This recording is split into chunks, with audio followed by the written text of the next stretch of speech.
வணக்கத்துடன் இது விவாதிப்போம் பகுதி. ஒவ்வொரு நாளும் ஏதாவது ஒரு செய்தியை எடுத்து வந்து அதை சார்ந்த சில கருத்துக்களை நான் உங்கள் முன்னால் எடுத்து வைத்து கொண்டிருக்கின்றேன். நேற்று ஒரு அரிய செய்தியை எடுத்து வைத்தேன். ஒரு 2 பேர் சிறைச்சாலையில் இருக்கிறார்கள். தனித்தனி சிறைச்சாலையில் ஒரு ஆண் ஒரு பெண். இவர்கள் இருவருமே சந்திக்காமல் அவர்கள் ஒரு குழந்தைக்கு தாயான, அதாவது ஒரு குழந்தையை அந்த பெண் பெற்றெடுப்பதற்கான ஒரு களம் அமைந்ததும் அதற்கு இன்னொரு சிறைச்சாலையில் இருந்த அந்த மனிதர்தான் தந்தை என்கின்ற விடயமும் விஞ்ஞான உலகத்தில் பரபரப்பாக பேசப்பட்டது. அது சார்ந்த கருத்துக்களை நேற்று எடுத்து வைத்திருந்தேன். பல நண்பர்கள் பாராட்டுகளை தெரிவித்திருந்தீர்கள், நன்றி. இன்று நம்மளுடைய மனித இனத்தை மையப்படுத்திய ஒரு செய்தியைத்தான் எடுத்து வைக்கப்படுகிறேன். மனித இனம் என்றவுடன் உங்களுக்கு என்ன தோன்றும்? ஒரு மனிதன் என்றாலே கோபம், அழுகை, சிரிப்பு, மகிழ்ச்சி போன்ற பல விடயங்களை உள்ளடக்கிய ஒரு குடுவைதான். இந்த குடுவைதான் இந்த மண்ணை வளப்படுத்தும் என்று நினைத்து இந்த குடுவைக்கு அதிகாரம் கொடுக்கப்பட்டது.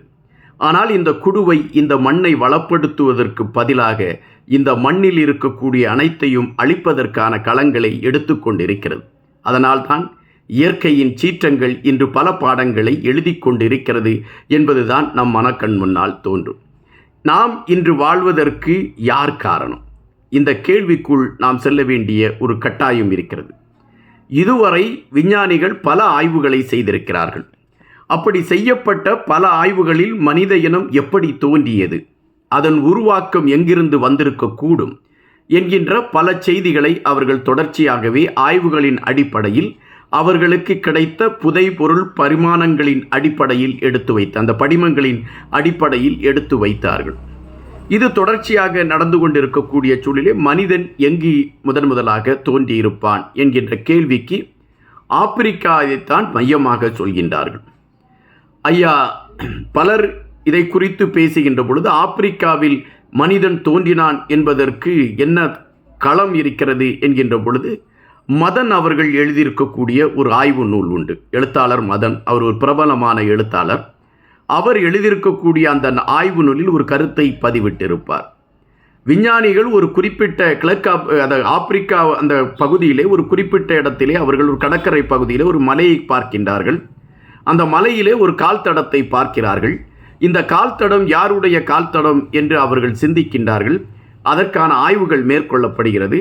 அப்படி ஆய்வுகள் மேற்கொள்ளப்படுகின்ற அந்த சூழலில் அவர்கள் கண்டுபிடிக்கின்றார்கள், இது ஒரு பெண்ணுடைய கால் தடம் என்று.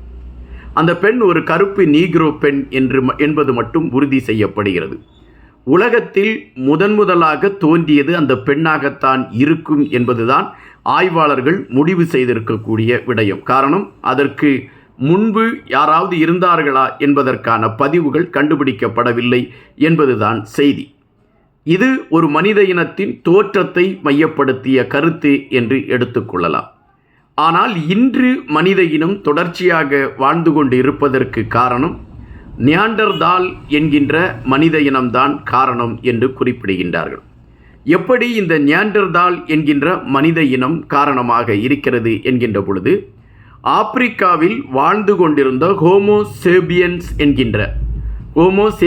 என்கின்ற மனித இனம் ஆப்பிரிக்காவிலிருந்து வெளியேற தொடங்கிய பொழுது, சுமார் 48,000 ஆண்டுகளுக்கு முன்பு வெளியேற தொடங்கிய பொழுது, வெளியில் இருக்கக்கூடிய சீதோசனம், அங்கு இருக்கக்கூடிய இயற்கை சூழல், இவைகளை அவைகள் தாக்குப்பிடிக்க முடியாமல் அவர்கள் மரணத்தை தழுவி விடுகிறார்கள். எனவே இடப்பெயர்ச்சி செய்தவர்கள் ஒரு சிலர் கூட இல்லாமல் அனைவருமே அழிந்து விடுகிறார்கள். அதற்கு என்ன காரணம் இருக்கும் என்று ஆய்வாளர்கள் ஆய்வு செய்கின்றார்கள். அப்படி ஆய்வு செய்கின்ற பொழுது ஆய்வாளர்கள் கண்டுபிடித்த விடயம் ஒன்றுதான். அவர்களிடம் இந்த உலக சீதோசனம் அல்லது இயற்கை எதிர்ப்புகளை எதிர்க்கக்கூடிய உடல் வலிமை அவர்கள் உடலிலே இல்லை. அதனால்தான் அவர்கள் மரணத்தை தழுவி விட்டார்கள் என்ற செய்தியை எடுத்து வைக்கிறார்கள். ஆனால் அதன் பின்பு ஆய்வுகள் தொடர்கின்றது. அப்படி ஆய்வுகள் தொடரக்கூடிய சூழலில் மீண்டும் ஆப்பிரிக்காவில் இருந்து குடிபெயர்ந்து பல நாடுகளுக்கு சென்றவர்கள் உயிரோடு வாழக்கூடிய ஒரு களம் அமைகிறது. இந்த களம் எப்படி அமைகிறது என்ற ஆய்வுகளை மேற்கொள்கின்றார்கள். ஜெர்மனி நாட்டை சார்ந்த ஆய்வாளர் மேக்ஸ் பிளாங்க் என்கின்றவர் இதற்கான களத்தை எடுக்கிறார். அவருக்கு ஒரு நியாண்டர்தால் என்கின்ற அந்த மனிதனுடைய படிவம் கிடைக்கின்றது. அந்த படிவத்தை ஆய்வு செய்கின்றார்கள். அந்த படிவத்தில் இருக்கக்கூடிய குரோமோசோம்களும் ஹோமோசேபியன்ஸ் என்று அந்த ஆப்பிரிக்கா கண்டத்திலிருந்து வெளியேறிய அந்த இனத்தில் இருக்கக்கூடிய அந்த மனிதரிடம் கண்டுபிடிக்கப்பட்ட அந்த குரோமோசோமிலும் ஒரு இணைப்பு இருப்பதை கண்டுபிடிக்கிறார்கள். இந்த இணைப்பு எப்படி ஏற்பட்டது என்கின்ற ஆய்வுக்குள் அவர்கள் செல்கின்ற பொழுது அவர்களுக்கு ஒரு பெரிய விடை கிடைக்கிறது. அதாவது நியாண்டர்தால் என்கின்ற இனத்தோடு ஹோமோசேபியன்ஸ் என்கின்ற இந்த இனத்தை சார்ந்தவர்கள் இனச்சேர்க்கை செய்ததின் அடிப்படையினால் நியாண்டர்தால் என்கின்றவர்களுடைய குரோமோசோம்கள் இன்றைய மனிதர்களுடைய குரோமோசோம்களோடு கலந்து கொண்டதின் அடிப்படையில்தான் இயற்கையில் ஏற்பட்டிருக்கக்கூடிய மாற்றங்களை தாங்கக்கூடிய வலிமை இந்த உடலுக்கு வந்திருக்கிறது என்பதை கண்டுபிடித்து அந்த பிளம்மிங் என்கின்ற அந்த ஆய்வாளர் கருத்துக்களை பதிவிட்டிருக்கிறார். இது அந்த ஆய்வாளர்கள் களத்திலே ஒரு புதுமையான ஒரு செய்தியாக அறியப்பட்டிருக்கிறது. எப்படி நியாண்டர்தால் என்கின்ற அந்த இனத்தோடு இனச்சேர்க்கை நடத்தியவர்கள் உலகத்தின் பல பாகங்களுக்கு சென்று இன்று வரை உயிர் வாழுகின்ற பொழுது நியாண்டர்தால் என்கின்ற அந்த இனம் மட்டும் எப்படி அழிந்தது என்கின்ற கேள்வியை வைக்கின்றார்கள். இதற்கு பேராசிரியர் கார்க்ஸ் என்கின்றவர் ஒரு கருத்தை பதிவிடுகின்றார். அந்த பேராசிரியர் கார்க்ஸ் என்ன பதிவிடுகின்றார் என்றால், ஒன்றில் நியாண்டர்தால் இனத்தை சார்ந்தவர்கள் ஏதாவது ஒரு இயற்கை அழிவினால் அவர்களுடைய இனம் அழிந்திருக்கக்கூடும் என்ற ஒரு கருத்தை பதிவிடுகிறார். அதற்கு அவர் ஒரு விடயத்தையும் தெளிவாக எடுத்து வைக்கிறார். அமேசான் காடுகளில் ஒரு குறிப்பிட்ட இடத்தில் கொதிக்கக்கூடிய நிலையில் உள்ள நீர் செல்லக்கூடிய ஒரு ஆறு இருக்கிறது. இது வெப்பத்தை உமிழக்கூடிய ஒரு களத்தோடு சென்று கொண்டிருக்கக்கூடிய ஆறு.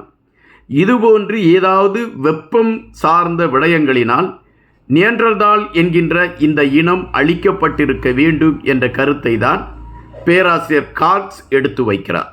ஆனால் பல ஆய்வாளர்கள் சொல்லக்கூடிய விடயம் என்னவென்றால், நியாண்டர்தாலோடு இனச்சேர்க்கை செய்து தங்களுக்கான பலத்தை பெற்றுக்கொண்ட இன்றைய மனிதர்கள் நியாண்டர்தால் என்கின்ற அந்த இனம் இந்த உலகத்தில் வாழ்ந்து கொண்டிருந்தால் அவர்களை மிஞ்சி தங்களால் செயல்பட முடியாது என்கின்ற அடிப்படையில் நியாண்டர்தால் என்கின்ற இனத்தை அழிப்பதற்கான முயற்சிகளை இந்த மனித இனம் எடுத்திருக்க வேண்டும். அதன் அடிப்படையில் தான் நியாண்டர்தால் என்கின்ற அந்த இனம் அழிக்கப்பட்டிருக்கிறது என்ற செய்தியை வைக்கிறார்கள்.